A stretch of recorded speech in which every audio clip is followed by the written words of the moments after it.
নমস্কাৰ মৰমৰ ষ্টুডেণ্টসকল সকলোকে স্বাগতম জনাইছোঁ তো মৰমৰ ষ্টুডেণ্টসকল 26 মে তাৰিখে আছে KSSLC কম্পাৰ্টমেণ্টেল পৰীক্ষা গণিতৰ কুৱেশ্যন পেপাৰ ঠিক আছে তো গণিতৰ গোটেই কুৱেশ্যন পেপাৰখন এইটো ভিডিঅ' মাধ্যমেৰে দেখাই দিম আৰু তোমালোকক এইটো ভিডিঅ' মাধ্যমেৰে উত্তৰখিনিও কৰাই দিম গতিকে তোমালোকে উত্তৰৰ কাৰণে চিন্তা কৰিব নালাগে তো সকলোখিনি পাই যাব নতুনকৈ চেনেলটো ছাবস্ক্ৰাইব কৰি ভিডিঅ'টো এটা লাইক কৰি দিবা চেনেলটো এটা কাৰণে ছাবস্ক্ৰাইব কৰিবা তোমালোকৰ কাৰণে এনেকুৱা ধৰণৰ ইম্পৰ্টেণ্ট ভিডিঅ'সমূহ বনাই থাকোঁ আৰু আমাৰ হোৱাটছআপ চেনেলত জইন হোৱা ডেছক্ৰিপশ্যনতে লিংক আছে তো এতিয়া আমি কুৱেশ্যনকেইটা আলোচনা কৰিছোঁ তোমালোকে ভালদৰে লিখি লোৱা লেটছ গো তো মৰমৰ ষ্টুডেণ্টসকল তোমালোকৰ মাজতে প্ৰথমটো কুৱেশ্যন আহিলে অত্যন্ত গুৰুত্বপূৰ্ণ পৰীক্ষাত এইটো আহিব আৰু এইটো যিটো কুৱেশ্যন আছে এই কুৱেশ্যনটো বহুতো ষ্টুডেণ্টে কনফিউজ কৰে তো তোমালোকে কুৱেশ্যনটো লিখি ল'বা এটা দ্বিঘাত বহুপদ উলিওৱা যাৰ শূন্যবোৰৰ সমষ্টি শূন্যবোৰৰ দুটাকৈ লৈ কৰা গুণবোৰৰ সমষ্টি আৰু শূন্যবোৰৰ গুণফলটো যথাক্ৰমে 2 -7 আৰু -14 হয় ঠিক আছে এই কুৱেশ্যনটো ভালদৰে তোমালোকে লিখি লোৱা তাৰ পাছতে সমাধানটো চাবা মই অলপ স্পীড কম যাতে কম সময়ত গোটেইখিনি কুৱেশ্যন ক্লিয়াৰ কৰিব পাৰোঁ তোমালোকৰ যিহেতু পৰীক্ষালৈ আৰু বেছি দিন নাই সেইকাৰণে মই কম সময়ত গোটেইখিনি কুৱেশ্যন ক্লিয়াৰ কৰিবলৈ চেষ্টা কৰিছোঁ তোমালোকে ভালদৰে নিজৰ বহীখন উলিয়াই দিবা আৰু বুজি ল'বা ধৰা হ'ল বুলি দিবা দ্বিঘাত বিশিষ্ট বহুপদটোৰ ৰাশিটো হৈছে ax³ + bx² + cx + d আৰু শূন্যবোৰ হৈছে a বিটা আৰু y এতেকে a + বিটা + y = কি হ'ব শূন্যবোৰৰ সমষ্টি = 2 তোমালোকে বহাব লাগিব ঠিক আছে তাৰ পিছতে এতেকে a beta + by beta y + y a = শূন্যবোৰৰ সমষ্টি ফলৰ আৰু যিটো শূন্যবোৰৰ গুণফলৰ যোগফল = -7 হ'ব ঠিক আছে এতেকে a বিটা y = কিমান শূন্যবোৰৰ গুণফলৰ = -14 হ'ব তাৰ পাছত লিখিব লাগিব যে এতেকে ax³ + bx² + cx + d = কে বহাই দিবা তোমালোকে তাৰ পিছতে গোটেই অংকটো কৰি দিয়া য'ত কে যিকোনো এটা ধ্ৰুৱক বুলি কোৱা হৈছে আমি যিটো এইটো কেটো বহালো এই কেটোক আমি যিকোনো এটা ধ্ৰুৱক বুলি ধৰি ল'ব লাগিব ঠিক আছে তাৰ পিছতে = দিবা আৰু গোটেই অংকটো তোমালোকে কৰিবা উৎপাদক বিশ্লেষণ উলিয়াবা কৰাৰ পাছতে লাষ্টত কে ব্ৰেকেটৰ ভিতৰত লিখিবা x³ - 2x² - 7x + 14 অৰ্থাৎ তোমালোকৰ এই যিটো অংকটো ভাঙি দিলে সেই অংকটো ভাঙি দিয়াৰ পাছতে এনেকুৱা ধৰণৰ এটা ওলাই গ'ল তাৰপিছতে এতেকে কে যিটো ভিন্ন ভিন্ন মানৰ বাবে আমি ভিন্ন ভিন্ন দ্বিঘাত বিশিষ্ট বহুপদ ৰাশি পাওঁ আমি কেৰ বাবে ভিন্ন ভিন্ন মানৰ বিভিন্ন কি পাওঁ দ্বিঘাত বিশিষ্ট বহুপদ ৰাশি পাওঁ অৰ্থাৎ তোমালোকে উত্তৰটো লিখিবা যে কেৰ ভিন্ন ভিন্ন মানৰ বাবে আমি ভিন্ন ভিন্ন দ্বিঘাত বিশিষ্ট বহুপদ ৰাশি পাওঁ ঠিক আছে এই গোটেই কুৱেশ্যনটো তোমালোকে ক্লিয়াৰ হৈ গ'ল আৰু পৰীক্ষাত এইটো 3 নম্বৰ বা 4 নম্বৰ আহি যাব তোমালোকে ভালদৰে লিখিব পাৰিবা আৰু যদি তোমালোকে থাকি গৈছে তেনেহ'লে তোমালোকে ভিডিঅ'টো ৰখাই লিখি ল'বা কোনো কথা নাই ঠিক আছে তাৰপিছত আমি নেক্সট কুৱেশ্যনটোলৈ আগবাঢ়িছোঁ নেক্সট কুৱেশ্যনটো ইয়াত কৈছে যে যদি x³ অৰ্থাৎ x³ - 2x² + x + 1 বহুপদটোৰ শূন্য তিনিটা a - b a আৰু a + b হয় তেন্তে a আৰু b কিমান হ'ব তেনেহ'লে আমি a আৰু b কিমান হ'ব উলিয়াব লাগিব ঠিক আছে এই কুৱেশ্যনটো তোমালোকে প্ৰথম দেখিব পাৰা বহুত ষ্টুডেণ্টে কিন্তু এইটো খুবেই গুৰুত্বপূৰ্ণ পৰীক্ষাত তোমালোকৰ আহিব তো সমাধান চাবা ধৰা হ'ল px = x² - 36² + x + 1 আৰু ইয়াৰ শূন্যবোৰ হৈছে কি a - b a আৰু a + b ঠিক আছে আমি এটা ধৰা হ'ল প্ৰথমটো ধৰা হ'ল তাৰপিছত আমি ছেকেণ্ডটো দিয়া আছে এতেকে px যিটো আছে px ৰ শূন্য হ'ব a - b এতেকে p a - b = 0 হ'ব অৰ্থাৎ a - b টো এফালে লৈ আহিব লাগিব ডিসিম্পলাইজ দিবা a - b whole cube -3ab² + a - b + 1 = আমি কি বহাব লাগিব 0 বহাব লাগিব অৰ্থাৎ a যিটো আমি প্ৰথমতে ৰাশিটো পালোঁ p a - b তো সেইটো আমি ইয়াত বহাই দিয়া হৈছে তাৰ মানটো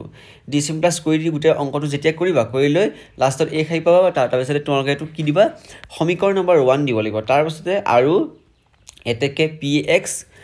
এটা উৎপাদক = a হ'ব এতেকে pa = 0 আৰু সেম টু সেম তোমালোকে এনেকৈ বহাই দিয়াৰ পাছতে এইটো সমীকৰণ নম্বৰ 2 দিবা তাৰপিছত লিখিবা যে আকৌ a + b px ৰ এটা উৎপাদক হয় এতেকে p a + b = 0 আকৌ সেম টু সেম তোমালোকে কৰিবা গোটেইকেইটা সেম টু সেম কৰি অহাৰ পাছত এইটো 3 নম্বৰ সমীকৰণ দিবা 1 2 3 তোমালোকে 3টালৈকে সমীকৰণ এনেকৈ দিব লাগিব মানে এইটো সমীকৰণ নম্বৰ 1 সমীকৰণ নম্বৰ 2 সমীকৰণ নম্বৰ 3 দিব লাগিব তাৰপিছত আমি কৰিব লাগিব যে সমীকৰণ নম্বৰ 1 আৰু সমীকৰণ নম্বৰ 3 যোগ কৰি পাওঁ আমি তো এই যিটা সমীকৰণ পালো এই সমীকৰণটা যোগ কৰি দিবা যোগ কৰাৰ পাছতে লাষ্টত পাবা d +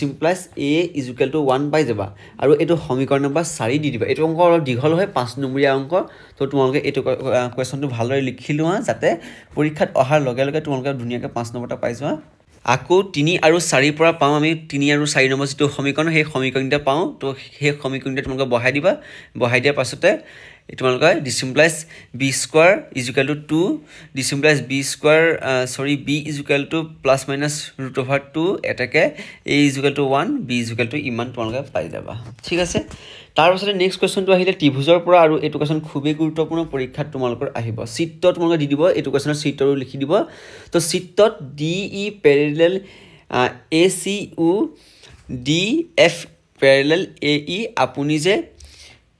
তোমালোকে উলিয়াব লাগিব BF BE = BE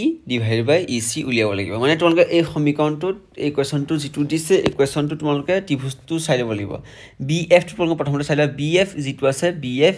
তোমালোকে / BE হ'ব লাগিব অৰ্থাৎ BE কোনটো আছে BE BF = BE তাৰ পিছতে FE / EC ঠিক আছে তো তোমালোকে ছবিটো ভালদৰে চাই ল'বা ছবিটো ভালদৰে তোমালোকে লিখি ল'বা লিখি লোৱাৰ পিছতে উত্তৰটো চাবা মানে যেটো উত্তৰ বুলি একচুৱেলি নহয় তোমালোকে সমীকৰণ দিলে বেছি ভাল হয় সমাধান এটাকে ত্ৰিভুজটো দিবা তোমালোকে ABC DE parallel AC এটো আমি অলৰেডি পাই আহিছো এটো পদত্ব মানে হৈছে এটো দিয়া আছে এটাকে BD / DA = BE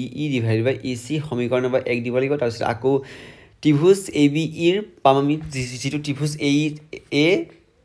BE চাবা ABE চাবা ঠিক আছে তাৰপিছত ত্ৰিভুজ ABE ত আমি কি পাম DF parallel AE পাম ছবিটোতে সব খেল আছে ঠিক আছে তাৰপিছত এটো সমীকৰণ নম্বৰ 2 দিম তাৰপিছত এটাকে 1 আৰু 2 ৰ পৰা পোৱা যায় যে BE parallel EC = BF = EF ঠিক আছে আমি 1 নম্বৰ আৰু সমীকৰণ যেটো পাইলো 1 নম্বৰ সমীকৰণ আৰু 2 নম্বৰ সমীকৰণ মিলাই দিয়াৰ লগে লগে যেহেতু এটা খালি একে পৰি গল তো সেই এটা খালি একে পৰাটো কাট খাই যাব তাৰ পিছতে BE / EC = BF / EF আমি পাই যাম নেক্সট চাবা মৰমৰ ষ্টুডেন্টসকল তোমালোকৰ কমন কেইটামান MCQ চাবা তো প্ৰথমতে চাবা তলৰ কোনটো বৰ্গ সংখ্যা নহয় তলৰ কোনটো বৰ্গ সংখ্যা নহয় ABCD অপচন আছে 441 572 576 729 তো শুদ্ধটো হৈছে 572 টো ইয়াৰ শুদ্ধ উত্তৰ তাৰ পাছৰ কোৱেশ্চনটো কৈছে যে যদি mn ৰ ঘনমূল হয় তেন্তে ৰ মান হ'ব তো তোমালোকে a = কিমান হ'ব ABCD গোটেই অপচন এটা আছে √m 3√m গোটেইটা আছে তোমালোকৰ শুদ্ধটো হ'ব C m⁻³ টো ইয়াৰ শুদ্ধ উত্তৰ ঠিক আছে তাৰ পাছত তোমালোকে সাইন কোৱেশ্চন চাবা দিয়া আছে 306 আৰু 657 ৰ লসাগু 22338 এতিয়া 102 আৰু 306 আৰু 6574 ৰ লসাগু কি হ'ব তো তোমালোকে প্ৰথমতে লসাগু উলিয়াব লাগিব নিজৰ বহিখনত তোমালোকে লিখি ল'ব লাগিব তো কৰি হোৱা বস্ততে ABCD তোমালোকৰ অপচন আছে তো অপচন যেটো B 22338 টো ইয়াৰ শুদ্ধ উত্তৰ তো 5 নম্বৰ কোৱেশ্চন আছে যে দুটা উক্তি দিয়া আছে মানে তোমালোকৰ ষ্টেটমেন্টৰ অংক হয় গিটা উক্ত একটো চাবা ধনাত্মক অযুগ্ম সংখ্যা 2k + 1 আৰহিৰ বৰ্গ সদায় 8 ৰ গুণিততকৈ এক বেছি হয় উক্তি 2ত কোৱা হৈছে যে ধনাত্মক অযুগ্ম সংখ্যা 2k + 1 আৰহিৰ বৰ্গ সদায় 4 ৰ গুণিততকৈ এক বেছি হয় তো শুদ্ধ বিকল্পবোৰ তোমালোকে বাছি লব এটা তোমালোকে আহিব অপচন কিটা তো 1 আৰু 2 দুইটাই সত্য তো কোনবাৰ কোৱা হৈছে যে 1 টো সত্য কোনবাৰ আছে 2 টো সত্য তেনেকৈ কোৱা হৈছে তো শুদ্ধ উত্তৰ হৈছে অপচন যেটো A 1 আৰু 2 দুটাই সত্য হয় দুটা যেটো পালা উক্তি এই দুইটা উক্তিয়ে তোমালোকৰ শুদ্ধ হয় কোৱেশ্চন নম্বৰ 6 আহিলে কি শৰ্তত px⁴ + qx² + rx + s = 0 এটা দ্বিঘাত সমীকৰণ হ'ব তো এটো খুবই গুৰুত্বপূৰ্ণ কোৱেশ্চন পৰীক্ষা তোমালোকৰ আহিব ABCD অপচন আছে p q আৰু s গোটেইবোৰ অশূন্য হ'ব p is not equal to 0 আৰু q is not equal to 0 হ'ব তেনেদৰে তোমাৰ গোটেই অপচনটা আছে ABCD অপচন আছে তো শুদ্ধটো হৈছে option D is the correct answer p is not equal to 0 হ'ব কোৱেশ্চন নম্বৰ 7 আহিলে কোৱেশ্চন নম্বৰ 7 চাবা যদি x বাস্তৱ সংখ্যা হয় তেন্তে 8x টু দি পাৱাৰ 3 - 1 দ্বিঘাত বহুপদটোৰ লেখটোৱে ABCD অপশ্যন আছে তো ABCD অপশ্যনৰ ভিতৰত তোমালোকে চাবা শুদ্ধটো হৈছে অপশ্যন ডি